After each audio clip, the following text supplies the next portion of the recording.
Hey guys, welcome back to Campbell Workshop. Today we're going to make bleeding hearts. We actually have them in our garden for a closer look. I have to admit, it might be one of the trickiest flowers to make and explain due to its very 3D shape. Before we start, don't forget to subscribe to our channel for our latest tutorial.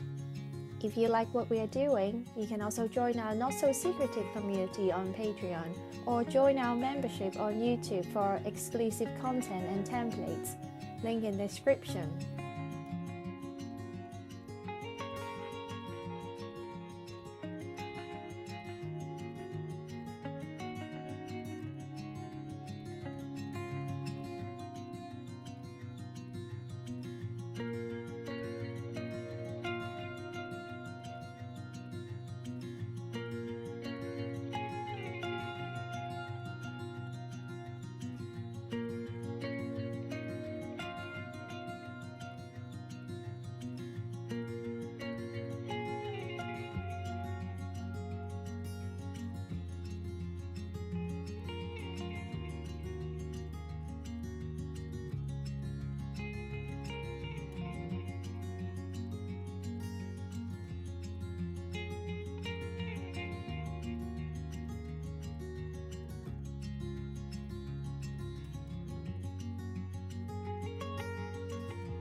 and we are done.